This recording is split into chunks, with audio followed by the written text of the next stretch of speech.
Hello and welcome to Ninja.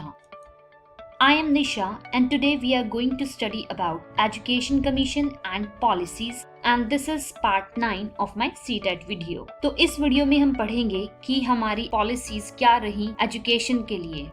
आइए सबसे पहले हम बात करते हैं सेकेंडरी एजुकेशन कमीशन जो कि 1952 और 53 में स्टैब्लिश हुई, जो कि मोडेलियर कमीशन के नाम से भी जानी जाती है। और आज हम पढ़ेंगे सेकेंडरी एजुकेशन कमीशन के एम्स और रिकमेंडेशंस। सेकेंडरी एजुकेशन कमीशन के जो एम्स थे वो ये थे कि हमारी जो एजुकेशन है वो ऐसे स्टूडेंट्स प्रोड्यूस करे जो कि आइडियल सिटीजन्स कहलाएं। दूसरा एम ये था कि उनमें ऐसी कैपेसिटी हो कि जिससे उनकी जो एजुकेशन है वो उनके व्यवसाय का कारण बने, मतलब एजुकेशन ऐसी होनी चाहिए जिससे कि उनको कोई मॉनेटरी लाभ भी हो। थर्ड एम ये था कि बच्चों में लीडरशिप की क्वालिटी होनी चाहिए और फोर्थ एम ये था कि उनमें ह्यूमन वर्च्यूज को डेवलप करना। Human virtues in the sense जो बच्चों का कैरेक्टर है उसको बिल्डअप करना या फिर उस पर ध्यान देना। आइए बात करते हैं रिकमेंडेशंस की। तो सेकेंडरी एजुकेशन कमीशन के कुछ रिकमेंडेशंस थे। रिकमेंडेशंस ओवर हियर मींस कुछ सजेशंस ऐसे थे जैसे कि बच्चों में सही काम करने की हैबिट डालना, उनका एक प्रॉपर एटीट्यूड मेंटेन करना और बच्चों में अच्छी वैल्यूज को डालना। सेकंड रिकमेंडेशंस इसमें दी गई हैं जैसे कि बच्चों की पर्पसफुल लर्निंग को एम्फसाइज करना, कॉन्क्रीट लर्निंग और ऐसी लर्निंग को एम्फसाइज करना जो कि रियलिस्टिक सिचुएशन से जुड़ी हुई हैं। और इसी दौरान ये भी रिकमेंड किया गया कि जो एक्टिविटी मेथड और प्रोजेक्ट मेथड है उसको भी प्रैक्टिस में लाया जाए। थर्ड रिकमेंडेशंस ये दी गई कि यहाँ पर बच्चों को प्रैक्टिकल नॉलेज दी जाए। फोर्थ में ये लिखा हुआ है कि एम्पल अपॉर्चुनिटीज मींस ज्यादा से ज्यादा बच्चों को अपॉर्चुनिटीज दी जाएं ताकि वो अपनी नॉलेज को यूज कर सके। फिफ्थ रिकमेंडेशन में ये लिखा हुआ है ऐसी क्वालिटीज को डेवलप करना कि वो कॉपरेशन में वर्क कर सकें, दूसरों के साथ मिल के काम कर सकें अपनी लाइफ में। ऐसे मेथड्स ऑफ टीचिंग को यूज में लाना जैसे कि जो एक्सपेरिमेंटल हैं, डेमोन्स्ट्रेशन स्कूल्स को ओपन करना। ये कुछ प्रोग्रेसिव मेथड्स थे टीचिंग के जिनको कि यूज में लाया गया। और लास्ट रिकमेंडेशन इस कमीशन की ये थी कि ऐसी को करिकुलर एक्टिविटीज लाई जाएं जो कि हमारी एजुकेशनल का एक इंटीग्रल पार्ट बन जाए। को करिकुलर एक्टिविटीज का मतलब होता है जो हमारे एजुकेशनल कुरिकुलम से रिलेटेड एक्टिविटीज होती हैं उन पर ध्यान दिया जाए, जैसे कि debate, extempore, essay writing etcetera. आइए बात करते हैं सेकेंडरी एजुकेशन कमीशन के कुछ merits and demerits. As you know, merits means उसकी अच्छाइयाँ और डीमेरिट्स मींस उसमें क्या क्या कमियां थी उसके बारे में पढ़ेंगे हम। तो आइए पहले शुरुआत करते हैं हम सेकेंडरी एजुकेशन कमीशन के मेरिट्स के बारे में।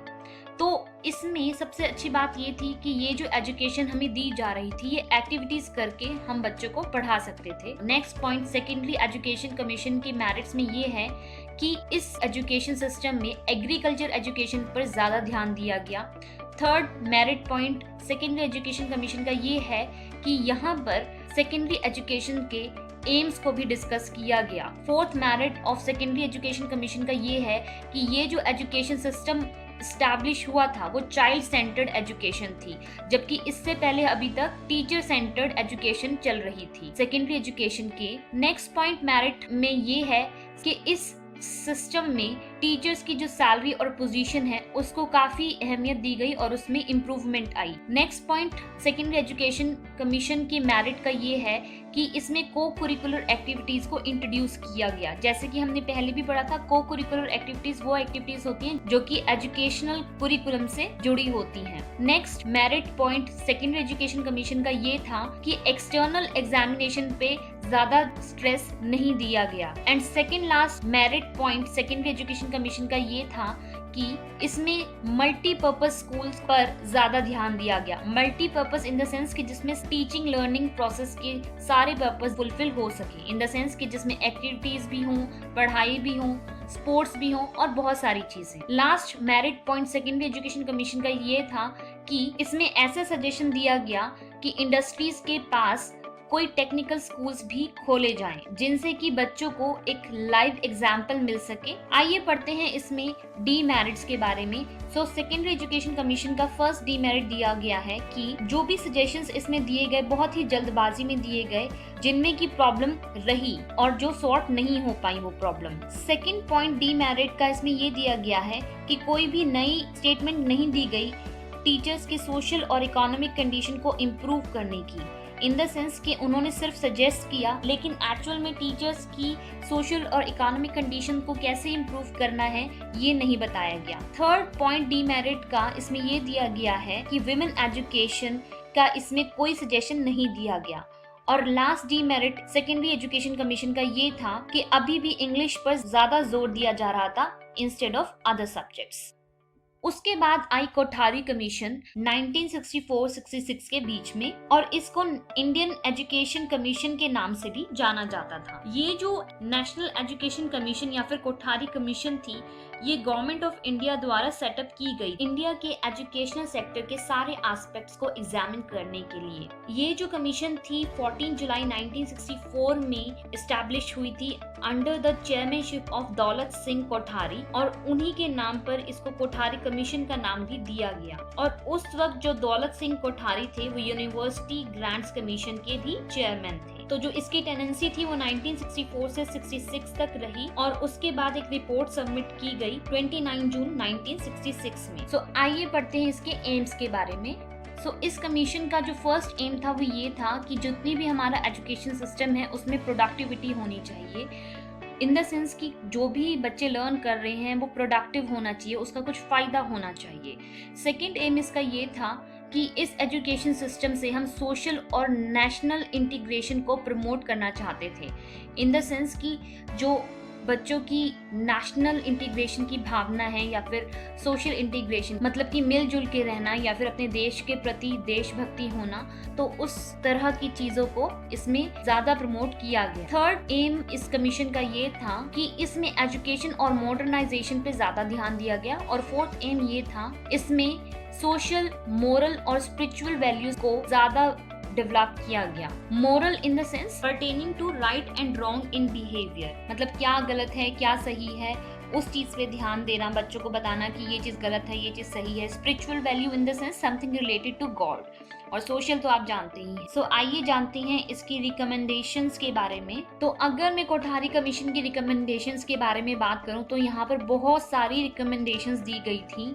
तो सबसे पहले हम बात करते हैं कि इस टाइम पर एक जो हमारा स्ट्रक्चरल पैटर्न था एजुकेशन का वो स्टैब्लिश किया गया 10+2+3 वाला, जो कि अभी तक हमारा चलता आ रहा है 2020 तक, और अब चेंज हो गया है। नेक्स्ट रिकमेंडेशन इसमें ये थी कि जितने भी एग्जिस्टिंग सिस्टम ऑफ एजुकेशन में कोई डिफेक्ट्स थे उनको ठीक किया गया, और जो इंडियन एजुकेशन कमीशन के एम्स थे उन पर ध्यान दिया गया, जैसे कि एजुकेशनल स्ट्रक्चर्स एंड स्टैंडर्ड्स, जो पढ़ाई का स्ट्रक्चर है और जो स्टैंडर्ड्स हैं उनको इम्प्रूव किया गया। जो कुरिकुलम है उसमें चेंजेस लाए गए, जो टेक्स्ट बुक्स हैं उसमें बदलाव किया गया, मेथड ऑफ टीचिंग को इम्प्रूव किया गया, गाइडेंस एंड काउंसलिंग पर ज्यादा ध्यान दिया गया, सुपरविजन और इंस्पेक्शन पर भी ज्यादा ध्यान दिया गया कि उसमें क्या प्रॉब्लम्स हैं और कैसे उनको इम्प्रूव किया जाए। जो एडमिनिस्ट्रेशन की प्रॉब्लम्स हैं उनको ठीक किया गया। स्टूडेंट के फिजिकल वेलफेयर पर ध्यान दिया गया। जो इवैल्यूएशन का सिस्टम है उसमें चेंजेस लाए गए। इवैल्यूएशन मीन्स जो भी हम याद करते हैं या जो भी हमने पढ़ा उसको टीचर्स ने कैसे इवैल्यूएट किया।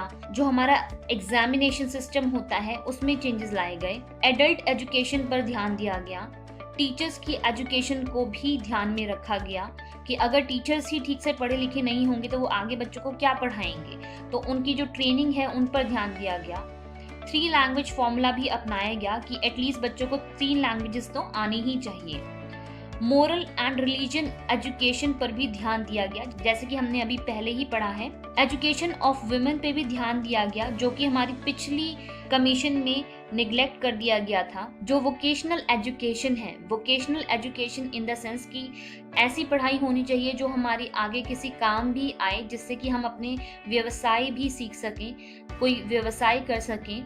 तो ऐसी एजुकेशन पे भी ध्यान दिया गया जिससे कि पैसा कमाया जा सके। इस एजुकेशन सिस्टम में वर्क एक्सपीरियंस पर भी ध्यान दिया गया कि बच्चों को काम का एक्सपीरियंस भी मिलना चाहिए। इसी एजुकेशन के दौरान डिस्टेंस एजुकेशन पर भी ध्यान देने के लिए सजेस्ट किया गया। जो यूनिवर्सिटी के एम्स, ऑब्जेक्टिव्स और फंक्शंस थे उन पर ध्यान दिया गया। हायर एजुकेशन में एनरोलमेंट बच्चों की बढ़ाई गई, इन द सेंस कि हायर एजुकेशन के लिए ज्यादा से ज्यादा बच्चे आ सके, ऐसी एजुकेशन सिस्टम एस्टैब्लिश की गई। और सिलेक्टिव एडमिशन पर भी स्ट्रेस दिया गया, इन द सेंस ऐसा नहीं है कि हर कोई उस टाइम पर एडमिशन ले सकता था, उनको प्रॉपर टेस्ट होते थे, उसके बाद एडमिशन होता था। यूनिवर्सिटी ऑटोनॉमी पर भी ध्यान दिया गया, इन द सेंस कि जो सारे डिसीजन हैं यूनिवर्सिटी के वो एक ही कमीशन या फिर एक ही अथॉरिटी द्वारा किए जाएं, ताकि कोई कंफ्यूजन ना रहे। आइए पढ़ते हैं कोठारी कमीशन के मेरिट्स एंड डीमेरिट्स। जैसा कि हम जानते ही हैं, हर कमीशन में कुछ अच्छा भी होता है और कुछ बुरा भी होता है। तो आइए सबसे पहले हम बात करते हैं कोठारी कमीशन के मेरिट्स के बारे में। कोठारी कमीशन का पहला मेरिट ये था कि उन्होंने सोशल और नेशनल एस्पेक्ट्स पर ज़्यादा ध्यान दिया, कि पढ़ाई का फोकस सोशल और नेशनल एस्पेक्ट्स पर ज़्यादा होना चाहिए। मीन्स कि पढ़ाई ऐसी होनी चाहिए जिससे कि सोशल और नेशनल एस्पेक्ट्स को बढ़ावा मिले। सेकंड मेरिट कोठारी कमीशन का ये था कि नेशनल नीड्स और एस्पिरेशंस को नज़र में रखते हुए एजुकेशनल प्रॉब्लम्स की कंप्लीट स्टडी पर भी ध्यान दिया गया। थर्ड मेरिट कोठारी कमीशन का ये था एजुकेशन को वोकेशनलाइज किया गया और वर्क एक्सपीरियंस प्रोवाइड कराने की भी जिम्मेदारी ली गई। एजुकेशन को वोकेशनलाइज कराने का मतलब ये है कि ऐसी एजुकेशन देनी शुरू की जो कि उनकी लाइफ में भी काम आती थी। कोठारी कमीशन के फोर्थ मेरिट ये था कि एजुकेशन ऐसी होनी चाहिए जिससे बच्चों को भावनात्मक एकीकरण और अंतर्राष्ट्रीय अंडरस्टैंडिंग भी मिले। सबसे अच्छा मेरिट कोठारी कमीशन का ये रहा कि गरीब बच्चों की फीस को माफ कर दिया गया। सेकेंड लास्ट मेरिट जो कोठारी कमीशन का था वो ये है कि उन्होंने साइंस की टीचिंग पर ज्यादा ध्यान दिया। और लास्ट मेरिट कोठारी कमीशन का ये है कि उन्होंने एक्सपीरियंस भी प्रोवाइड कराए ताकि जो बच्चे हैं वो पढ़ने के साथ साथ कमा भी सके। अब जानते हैं डीमेरिट्स के बारे में। तो कोठारी कमीशन का पहला डीमेरिट ये था कि उन्होंने कभी भी ये स्पेसिफाई नहीं किया कि कैसे जो एजुकेशनल गोल्स हैं उनको पूरा किया जाए। जो उनकी रिकमेंडेशंस थी मीडियम ऑफ एजुकेशन और लैंग्वेज फॉर्मूला की, वो बहुत ही ज्यादा कॉन्फ्लिक्टिंग ही नहीं बल्कि कंट्रोवर्शियल भी रही। और हेड ऑफ द स्कूल की पोजीशन पर उनका कुछ भी कहना नहीं था और वो भी चीज एक डीमेरिट के अंडर काउंट हो गई। और जितना भी पैसा इन्वेस्टमेंट के लिए उन्होंने मांगा कोठारी कमीशन ने, वो इकोनॉमिकली पॉसिबल नहीं था कि इतना पैसा इकट्ठा किया जाए एजुकेशनल गोल्स के लिए। तो आप इस पिक्चर में देख सकते हैं कि कैसे नेशनल एजुकेशन पॉलिसीज जो इंडिया की थी उनका इवोल्यूशन हुआ। सबसे पहले 1968 में इंदिरा गांधी गवर्नमेंट ने अपनी पहली national policy on education introduce की, जो कि एजुकेशन कमीशन के रिकमेंडेशंस पर बेस्ड थी, जो कि 1964 से 1966 तक चली। उसके बाद 1986 में राजीव गांधी गवर्नमेंट ने न्यू एजुकेशन पॉलिसी को लॉन्च किया, जिन्होंने एडल्ट एजुकेशन और एम्पावरमेंट जो थी माइनॉरिटीज की उस पे फोकस किया। 1992 में 1986 की जो नेशनल एजुकेशन पॉलिसी थी उसको मॉडिफाई किया गया पीवी नरसिम्हा राव की गवर्नमेंट के अंडर, और उसमें एक कॉमन एंट्रेंस एग्जाम पर भी ध्यान दिया गया जो कि प्रोफेशनल और टेक्निकल प्रोग्राम्स के लिए जरूरी माने गए। उसके बाद 2005 में न्यू एजुकेशन पॉलिसी इंट्रोड्यूस की गई मनमोहन सिंह गवर्नमेंट के अंडर, जो कि कॉमन मिनिमम प्रोग्राम पर बेस्ड थी। उसके बाद 2016 में न्यू एजुकेशन पॉलिसी इंट्रोड्यूस की गई नरेंद्र मोदी गवर्नमेंट के अंडर, जिसमें कि जेंडर डिस्क्रिमिनेशन को एड्रेस किया गया, एजुकेशनल ट्रिब्यूनल्स की क्रिएशन पर ध्यान दिया गया और साइंस, मैथमेटिक्स एंड इंग्लिश की जो कॉमन कुरिकुलम है उस पर ध्यान दिया गया। उसके बाद 2017 में एक न्यू एजुकेशन प्लान बहुत ही मेजर चेंजेस के साथ लाया गया, जो कि नरेंद्र मोदी गवर्नमेंट की अंडर लॉन्च किया गया। And as we have now in 2020 national education policy introduce की गई 29 जुलाई 2020 को under the government of Narendra Modi ji, and उसमें भी हमारा जो स्कूलिंग की स्टार्टिंग है वो 3 years ओल्ड के बच्चे की ही है। बट जो इसमें मेजर चेंजेस हुए कि हमारे जो मैंडेटरी स्कूलिंग जो पहले 6 to 14 ईयर्स की थी वो अब 3 to 18 ईयर्स की कर दी गई, और हमारा जो सिस्टम पहले 10+2+3 का था वो बदल कर 5+3+3+4 कर दिया गया। यहाँ पर जो 5+3+3+4 का सिस्टम है उसमें ये है कि जो बच्चे हैं वो अपने जो 5 ईयर्स हैं वो फाउंडेशनल स्टेज में निकालेंगे, 3 ईयर्स उसके बाद वो प्रिपरेटरी स्टेज की होगी, उसके बाद जो 3 ईयर्स है वो मिडिल स्टेज की होगी, और उसके बाद जो 4 ईयर्स है वो सेकेंडरी स्टेज होगी। Secondary stage in the sense जो कि उनकी ग्रेजुएशन की स्टेज होगी।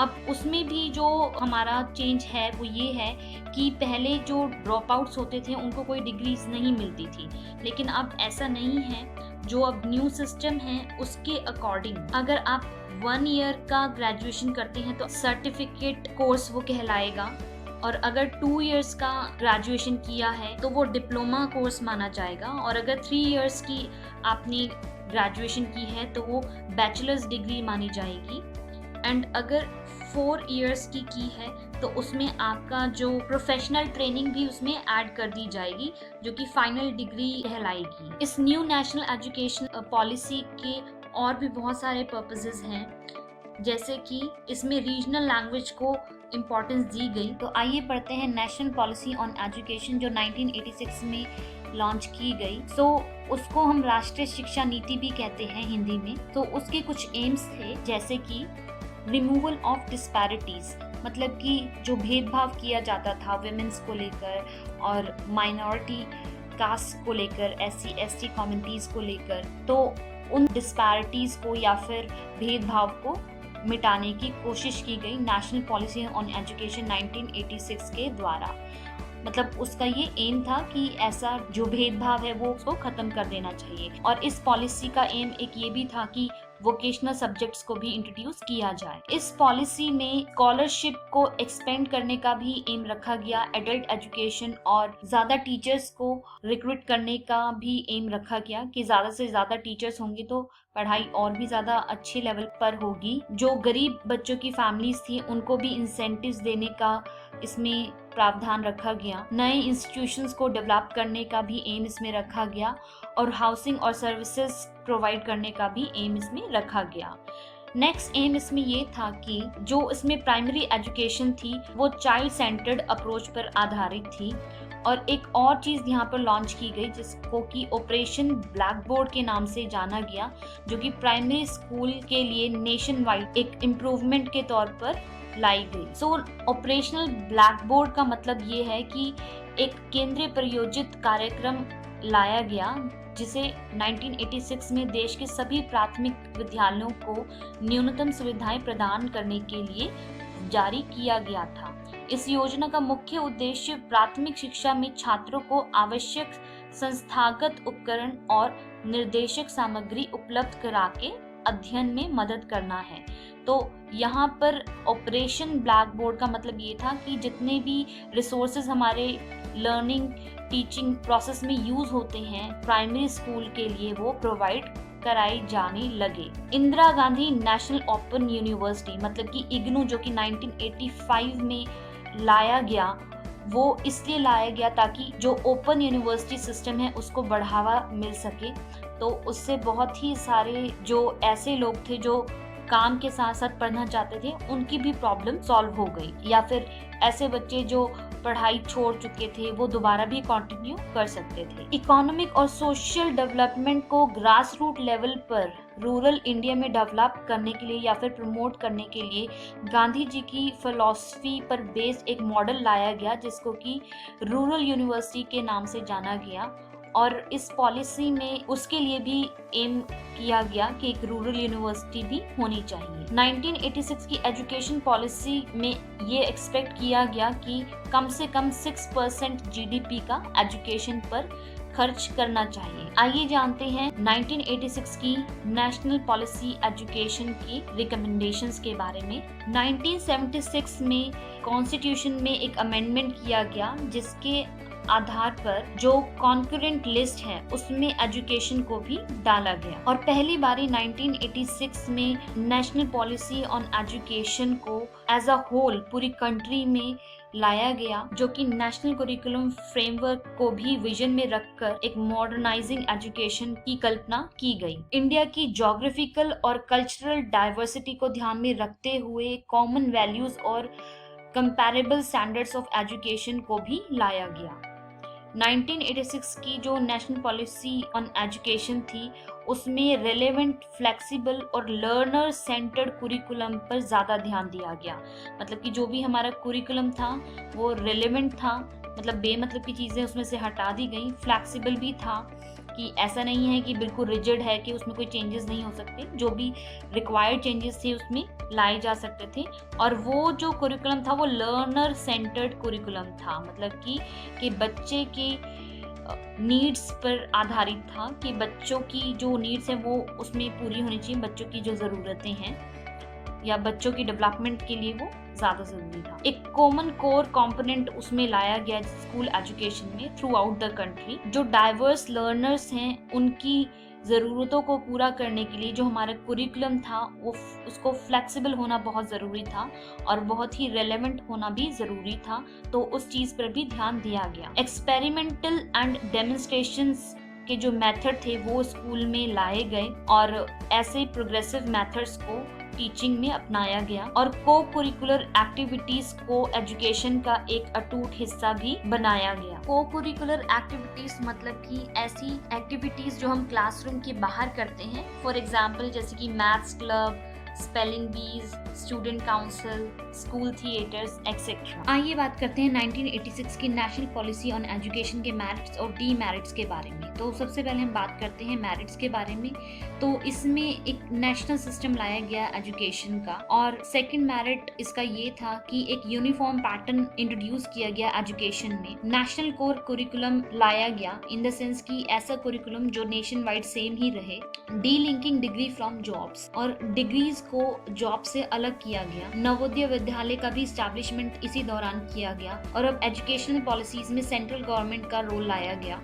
जो फाइनेंशियल सजेशंस थे वो दिए गए और हर बच्चे को इक्वल एजुकेशन अपॉर्चुनिटीज भी दी गई। टैलेंट और एफिशिएंसी को बढ़ावा दिया गया और इंडियन एजुकेशन सर्विस पर भी ध्यान दिया गया। और सबसे लास्ट मेरिट ये था कि वोकेशनलाइजेशन का बहुत ही अच्छे से विस्तार हुआ। वोकेशनलाइजेशन जैसे कि हम पहले भी बता चुके हैं कि ऐसी एजुकेशन जो कि बच्चों के कमाई का साधन बन सके। पर इसमें कुछ डीमेरिट्स भी थे, तो आइए पढ़ते हैं डीमेरिट्स के बारे में। Neighbourhood schools were completely neglected. Neighbourhood schools in the sense के जो छोटे मोटे स्कूल्स थे उनको कम्प्लीटली निग्लेक्ट कर दिया गया और पब्लिक स्कूल्स पर और उनकी कमर्शलाइजेशन पर बिल्कुल कुछ भी नहीं बोला गया। जो माइनॉरिटी स्कूल्स थे और उनकी जो एक्सप्लॉयटेशन थी फीस के मामले में, जैसे कि उस पर कोई चेक या पाबंदी नहीं लगाई गई। स्कूल स्टेज पर जो बेसिक एजुकेशन है उसको भी निगलेक्ट किया गया। एजुकेशन में बहुत ही ज्यादा मल्टीपल अथॉरिटीज लाई गई जो कि बहुत कंफ्यूजिंग रही। वर्किंग आवर्स जो स्कूल में है उसको इंक्रीज करने पर भी कुछ नहीं बोला गया, जो कि ह्यूमन रिसोर्सेज का प्रॉपर यूटिलाइजेशन होना चाहिए था। एडमिशन के टाइम पे जो रिजर्वेशन पॉलिसी है उसमें भी कोई सजेशंस नहीं दिए गए। जो डिफरेंट एरिया से रिफॉर्म के उनके टारगेट को भी फिक्स नहीं किया गया। जो प्राइमरी, सेकेंडरी और हायर सेकेंडरी स्कूल्स थे वो एक साथ काम नहीं कर रहे थे। आइए पढ़ते हैं नेशनल कुरिकुलम फ्रेमवर्क 1975 का। इसमें सबसे पहले हम आपको ये बताएंगे कि 1976 तक इंडियन कॉन्स्टिट्यूशन के हिसाब से सिर्फ स्टेट गवर्नमेंट को ही एजुकेशन के मैटर्स पे या फिर चाहे वो कुरिकुलम हो या फिर स्कूल की एजुकेशन हो उस पर डिसीजंस लेने का अधिकार था। जो सेंटर था वो सिर्फ गाइडेंस दे सकता था स्टेट को ऐसी पॉलिसीज के इश्यूज पर। और ऐसे सर्कमस्टांसेस के ही बीच में 1975 में NCERT बनाई गई जिसने की कुरिकुलम फ्रेमवर्क डिजाइन किया और वो एक इनिशियल अटेम्प्ट था नेशनल एजुकेशन पॉलिसी 1986 का। जो NCERT थी उसने नेशनल कुरिकुलम फ्रेमवर्क 1975 में डेवलप किया 1968 की एजुकेशन पॉलिसीज की रिकमेंडेशंस को ध्यान में रखते हुए। जो 1975 की नेशनल कुरिकुलम फ्रेमवर्क था उसमें 10+2 वाला जो सिस्टम था एजुकेशन का वो इंट्रोड्यूस किया गया। 1975 के ही नेशनल कुरिकुलम फ्रेमवर्क में ये रिकमेंड किया गया कि जो जनरल साइंस है वो एक कोर कंपल्सरी सब्जेक्ट रहेगा 10th क्लास तक, और इसी फ्रेमवर्क में ये भी सजेस्ट किया गया कि एक्टिविटी बेस्ड साइंस जो है वो क्लास 10th तक रहेगी। आइए बात करते हैं नेशनल कुरिकुलम फ्रेमवर्क ऑफ 1988। जो नेशनल कुरिकुलम था 1988 का एलिमेंट्री और सेकेंडरी एजुकेशन के लिए, जिसको कि शॉर्ट में NCESE भी कहा जाता है, ये ऐसा फ्रेमवर्क था जो कि लर्नर सेंटर्ड साइंस की रिकमेंडेशंस पर बेस्ड था। मतलब कि जो साइंस कुरिकुलम है वो ऐसा होना चाहिए जो कि लर्नर सेंटर्ड हो, और इसमें इस बात पर भी ध्यान दिया गया कि जो जनरल साइंस है वो एक कंपल्सरी सब्जेक्ट होना चाहिए 10th क्लास तक। और उससे क्या हुआ कि जो हमारी इंक्वायरी करने की स्पिरिट है, मतलब कि हमारी जानने की इच्छा और क्रिएटिविटी, ऑब्जेक्टिविटी और क्वेश्चंस पूछने का और एस्थेटिक सेंसिबिलिटी को भी एनकरेज किया गया। प्राइमरी स्टेज पर भी अगर हम कहें तो पहली जो 2 स्टेजेस होती हैं, जो पहली 2 ईयर्स होती हैं, क्लास 1 और क्लास 2, उसमें भी साइंस को एनवायरमेंटल स्टडीज का एक अटूट हिस्सा बनाया गया। Class 3rd, 4th and 5th में जो इन्वायरमेंटल स्टडीज है उसको 2 पार्ट में बांटा गया, एक जो कि साइंस से रिलेटेड थी और दूसरी जो कि सोशल स्टडीज से रिलेटेड थी। अपर प्राइमरी स्टेज मतलब कि क्लास 6 से लेकर 8 तक जो लर्नर्स थे उन्होंने जो भी प्राइमरी स्टेजेस में सीखा था उसको कंसोलिडेट और उसको अटूट बनाने की एबिलिटीज पर ज्यादा एक्सपेक्ट किया गया। मतलब कि जो भी उन्होंने प्राइमरी क्लासेस में सीखा है उनको और अच्छे से उसको विस्तार पूर्वक उन सब्जेक्ट्स को आगे पढ़ाया गया या फिर उनको और ज्यादा स्ट्रॉन्ग बनाया गया। लर्नर्स के ऐसे स्किल्स डेवलप किए गए जिनसे कि वो मैनिपुलेशन सीख सकें और सिंपल जो साइंस की इक्विपमेंट्स है उनको यूज करना सीख सकें, और नेचुरल फिनोमिना की जो एक्सप्लेनेशन है उसको एक्सपेरिमेंट द्वारा वो समझ सकें और सीख सकें। और सेकेंडरी स्टेज पर मतलब कि क्लास 9th और 10th में ये एम रहा कि जो साइंस की पढ़ाई है वो प्रॉब्लम सॉल्विंग की तरफ डायरेक्टेड रहे और डिसीजन मेकिंग हमारी लर्निंग के एक की कंसेप्ट माना गया, जो कि हमारे साइंस के सारे डिसिप्लिन्स में, सारे सब्जेक्ट्स में एक की कॉन्सेप्ट की तौर पर रखा गया। मतलब कि हमारी जो साइंस की पढ़ाई थी वो ऐसी होनी चाहिए जिससे कि बच्चा जो है प्रॉब्लम सॉल्विंग सीख सके और अपने डिसीजन मेकिंग पर भी ध्यान दे सके। आइए बात करते हैं नेशनल कुरिकुलम फ्रेमवर्क ऑफ 2000। तो जो national curriculum framework of secondary education था 2000 का, उसमें ये रिकमेंड किया गया कि जो science and technology upper primary and secondary stage पर पढ़ाई जाए और प्राइमरी स्टेज पर साइंस को एक अटूट हिस्सा बनाया जाए इन्वायरमेंटल स्टडीज का, और क्लास 6 से लेकर 10th तक जो साइंस और टेक्नोलॉजी की पढ़ाई है उसका एक ही सब्जेक्ट हो, मतलब कि एक ही सब्जेक्ट के अंदर वो सब पढ़ाया जाए। इस कुरिकुलम के दौरान हमें ये महसूस हुआ कि जो टेक्नोलॉजी है वो बहुत ही ज्यादा तेजी से बढ़ रही है और उनका जो इन्फ्लुएंस है हमारी लाइफ पर वो भी बढ़ रहा है। इसीलिए उसका रिजल्ट ये हुआ कि जो साइंस का कोर्स है उसको बहुत अपने नीड्स के हिसाब से इंक्लूड किया गया कुरिकुलम में। सीनियर सेकेंडरी स्टेज के लेवल पर जो टीचिंग लर्निंग है साइंस की, उसमें बहुत ही डिसिप्लिनरी अप्रोच अप्लाई की गई, जैसे कि स्पेसिफिक सब्जेक्ट साइंस के पढ़ाए गए, फिजिक्स, केमिस्ट्री एंड बायोलॉजी।